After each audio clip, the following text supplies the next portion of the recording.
Welcome to the North Group podcast. At North Group, we're constantly invited into organizations in order to influence leadership and organizational behavior. It is absolutely fascinating. I'm your host, Roger North, and we'd like to invite you into that conversation. Gina, good afternoon. Good afternoon, Roger. So I was talking with one of our esteemed colleagues this morning, and she knew we were recording a podcast this afternoon, and she knew you and I were doing it together. And she said, what phrase are you going to deconstruct today? As you know, we've been choosing commonly uttered idioms, and we've been talking about the degree to which they're helpful, not helpful, true, not true. Right. And I said, well, we narrowed our list down to 5 or 6, and Gina chose fake it until you make it. And her response was, oh, that's perfect. Gina says that all the time. Is that true? Do you say that all the time? I actually do say that And a do lot. you believe there is some truth, some applicability, some life wisdom in the phrase, fake it until you make it? Because when you sit back and think about that, fake it, like I would never tell somebody just to fake it. That sounds like you're lying, like you're not telling the truth. So that's really not what we're talking about? Well, I think it can be if it's misused. Okay. So Start on the positive side. So on the positive, where is it helpful? Right. So I think fake it till you make it is helpful when it encourages you to step into something that's a little bit uncomfortable. Okay. And go forward anyways. Okay. So a couple years ago, the Lancaster Chamber brought in Carrie Lorenz. I went to hear her talk. She's on the speaking circuit because she was the first female F-14 Tomcat fighter pilot in the U.S. Navy. Wow. And her whole talk was about sometimes you need to just feel the fear and go forward anyways. And when we talk about fake it till you make it in that context, I think it can be really helpful. So how would she have done that? The faking was what? The faking was, I think, courage. Okay. So, it was uncomfortable. I mean, she talks about the most difficult thing is landing the F-14 on an aircraft carrier at night in the dark. So she knew in order to be successful at this assignment, she needed to acquire courage. Correct. She didn't have the courage, Right. but believed that the only way that she could acquire the courage would be to step into it. Absolutely. Okay. It's separating the feeling and the thinking and the behaving part of it. That's interesting. So I might not believe it yet, but I might be able to behave my way into believing? Absolutely. And is that what she did? Mm-hmm. Correct. So how would you apply that to an everyday leadership situation? We're in the business of leadership development, and we work with people commonly who are stepping into a role where they're asked to influence other people's behavior for the good of the organization, for the mission of the organization. How would you help them through this kind of idea? We can set the idiom aside, fake it till you make it, or we can use it.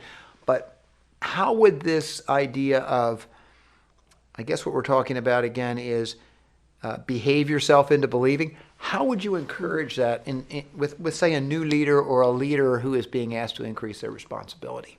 Sure. So one of the first thing that comes to mind is conflict. Okay. A lot of people avoid conflict because it's uncomfortable. So when we think about how we feel in entering conflict, we often feel very uncomfortable, very unsure of what we should say, what the person's going to say back to us. But if we start to practice, if we start to enter into that, we're going to learn and we're eventually going to get better at it. Okay, so help me out here. I just read a short snippet from a leadership writer within the last week, and he said that one of the phrases that we don't use often enough, this set me back when I read it, but when I started to think about it, you probably read it too. He said, we don't say to our people, the people that we're leading, often enough, that's not good enough. Ooh, wow. Yeah. Did you correct. read that one? I actually did not read that one. But I got to thinking about it, right. That's not good enough. What could be the effect on, let's say I would say that to you. You and I work together a lot. I'm a little bit more senior than you, so occasionally you'll ask me for feedback. And if you gave me a document and I looked at it and I gave it back to you and said, Gina, that's not good enough. How would you fake it until you made it? Great question, because I know that my initial reaction would be one of disappointment in myself, in the fact that you had to say that to me. And so in my faking it would be that I'm going to just go forward and listen to what you have to say, even though it's uncomfortable to accept, feedback that's not great. So part of it would be you in the moment experiencing disappointment and maybe even wanting to initially transfer that disappointment over to me because why is Roger putting me in this position? Absolutely. Then we would be in a unspoken transaction where you would be, in effect, I believe, saying to yourself, why is Roger saying that? Then your next question, all intuitive obviously, would be, what do I believe about Roger's intention toward me? Right. Absolutely. It all lands right there, because if I trust that your intentions are good, I will be able to, if we have that foundation of trust between us, I will be able to take that feedback in a easier and better way. If we don't have that foundation, it's going to go right to blaming or even maybe accusing, or just, well, you didn't set me up to do that well, or so. That being said, I think I would back up a little bit just for those of us who are listening and maybe trying to draw a leadership lesson out of this. It's unlikely, or at least I wouldn't be at my best, if that were the only thing I said to you. Absolutely. In all correct. likelihood, right. If I were at my best and not being annoyed or judgmental, or the places that I sometimes go, I would say, hey, Gina, thanks a lot for working so hard in this document. I see a lot of value in it, but it's not ready for the street yet. It's not good enough. I don't want this in the hands of a client because. Correct. And then that would be a way to, John Maxwell used to talk about the praise, the sandwich, Right. Find something positive, offer a critique that could be helpful to the person, then close with something positive. I know you can present a great document to this client, that kind of idea. Right. Does that make sense? Absolutely. And I would add the specific feedback gives me a track to run on. It gives me the path to success. Yeah. Right. So I think where we started this conversation, and I this is going to be helpful to me actually in some of my one-on-one work, is you're advancing the idea that people can behave their way into believing. And I'd like us to think about that. And I even want to think about that myself, because I want to ask you another question. Every once in a while, not often, but every once in a while, I'm put into a situation with a person who my initial sense of that person is that I don't really like them very much. But I also know from doing this business for a few years now that it's very difficult for me to give my very best to help a person grow as a leader if I don't decide to like them. Absolutely. So how would do you ever run into that situation? Sure, of You're course. given a client and your first impression is, this is Not going to so be much, a little right? tough. And I think it's a minority for us. We're given so many beautiful people to work with, Absolutely. just such a privilege. So I don't mean like this is an everyday kind of deal. But how would you apply this idiom in that case? Fake it till you make it. So I knew this was going to be our topic today, and I just did a little bit of research, and there's Okay. actually been studies on this idea of your mindset around fake it till you make it. And there was a study done where if people, as they were getting ready to take a test, if they believed they knew the answers, they performed better on the test. Really? So the power of thinking is just incredible. So we can, in that situation when we're, starting to meet someone or we're building that initial relationship and we think, I'm not really so sure that I like you. You don't come across as likable. But if we take the steps and behave as if we like that person, we may just eventually start to actually like that person and then be able to be of value and benefit to them. I would add too, grace probably comes in there somewhere too, and giving people the benefit of the doubt.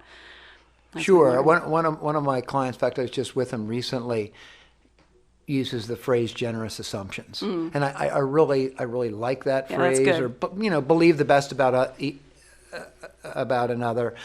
That's hard to do every day, but the generous assumption idea would come in here when Right. we're talking about interpersonal relationships and the idea of faking it till you make it. Now, I want to flip that around a little bit because, as you know, we have a base saying. It sits underneath of our core values at North Group, and it's a little esoteric, but if you're at North Group, you get it.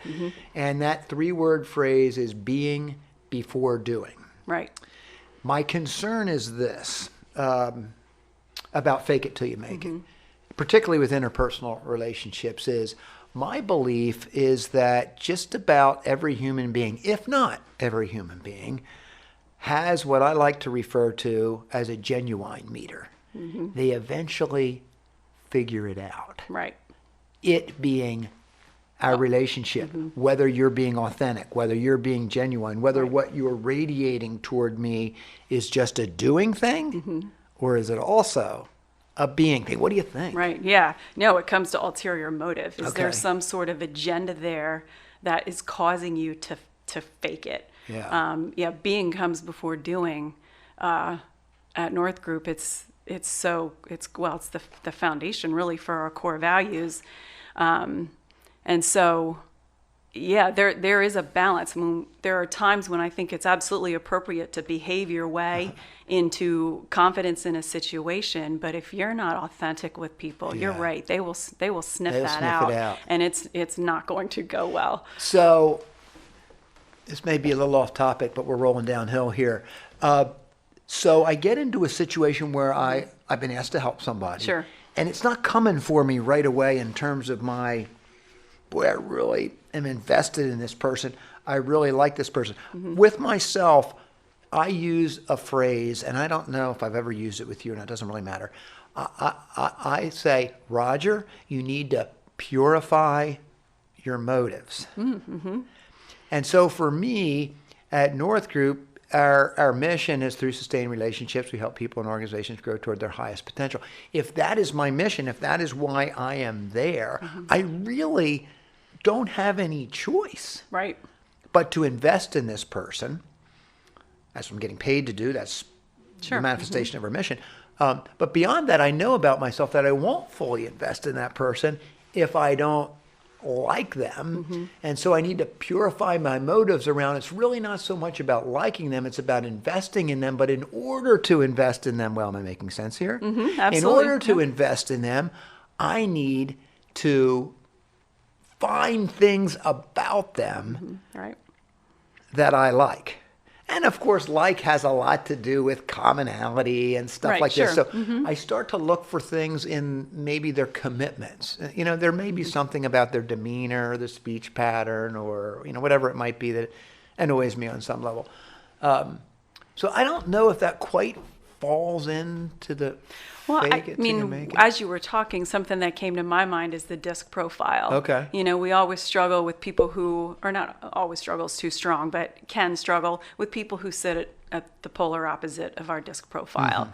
So C in disc stands for conscientious. I always like to joke that I don't have as much C as maybe I should. And there are times that I get frustrated with people who are analytical and want to take the time to process all the data because I would like to just run ahead. I would like to, let's engage in a fun conversation. We'll figure it out along the way. So to me, that plays into that, helping us to understand where people are coming from when we're trying to figure out if we can really like someone in order to be helpful to them. So I think if we would put a summary on this, we would say that there is truth and value in this particular idiom, but there's also danger in it. Absolutely. So summarize for us, you did some research, thank you for that. You've done some good thinking about this. Summarize the value that a person could extract from a simple phrase, fake it till you make it.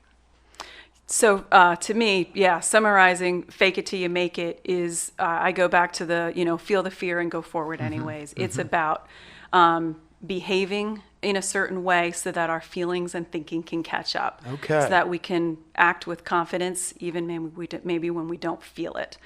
So it helps us enter situations that are uncomfortable. So that's when I think fake it till you make it can be great. Let me just stop here because you really made me think about something. Does the opposite work? Can we think our way into behaving? Yeah, probably, right? I tend to think that's a little easier, actually. Sure. I think the other's harder. Yeah, but yeah, when maybe it depends on how you're natured. I'm not sure. It might, and I also think where does the uncertainty or the fear or the insecurity, things that would cause you to need to behave first to get there. Behavior too is about creating that pattern. Yeah. So it becomes pattern a habit. Of habit. That's Correct. good. That's good. Yep, Yeah, the pattern of habit. That's good. So we also acknowledge that there's some danger in being too literal about fake it till you make it, and you run our hiring practice here at North Group, so we could both see some cliffs. Absolutely. That we Huge could go cliffs. off with Right. fake it till you make it around the idea of hiring or authenticity in relationships. Talk a little bit about your thoughts or how you would caution our listeners around the other side of this idiom. So in hiring, we're talking to candidates, and their goal is to get a job. That's what they're trying to do. They're trying to land their next opportunity. Yep. But we caution people and encourage them, you need to be who you are. You need to be authentic, because you don't want to present yourself as someone that you're not just to get the job, because what happens then if you get the job? And you can't carry it out. And you can't carry it out. So they hire you based on a belief that this is a core characteristic of you. It's a core characteristic that you're looking for. And in week number 3, you can't hold up the facade any longer? Right. Is that the idea? That's absolutely the idea. Yeah. Because it's draining. It takes way too much energy. It's almost, trying to live a lie. It's just not going to end well. Yeah. So our warnings around fake it till you make it would have more to do with inauthenticity, if that's a word, not being genuine, trying to trick people into believing something about us that isn't true at its core. Yep. But we would also encourage people that there is something to this phrase in the way that you described it. I love the example you gave about the fighter pilot. Yeah. The other thing I think about too with leaders is, there's a level of confidence that we expect from our leaders. But you and I both know the best leaders are the ones that are able to be vulnerable and ask for help. And in that moment, you're not faking it. You're putting yourself out there and you're saying, I don't know what the best path is, or can you help me understand this data, and can we make a decision together? And when you build trust, vulnerability-based trust, you're way further ahead than you would be. Agreed on that. And just to leverage another conversation we can have someday, which won't be today, but I actually believe that vulnerability in a leader advances confidence, because it's only the confident leader that can display vulnerability, and they're not faking it. Absolutely. That's well said. Those that fake do so because they're afraid people will find out that they're not confident enough to be in the role that they're in. And that's so for them, fake it till you make it is really bad advice. Absolutely. Gina, thanks for doing so much thought about this, so much research, and putting this interesting phrase out in front of us today. I appreciate you being my guest today. Absolutely. Thanks for having me. And I just have one final question. Sure. Am I still okay to use the phrase "fake it till you make it"? It sounds like you know exactly how to apply it, Gina. Okay, just go feel the fear and go forward. Thanks, I like Roger. it. You're welcome. All right. Thanks for listening to the North Group podcast. For more information about North Group Consultants, please visit northgroupconsultants.com.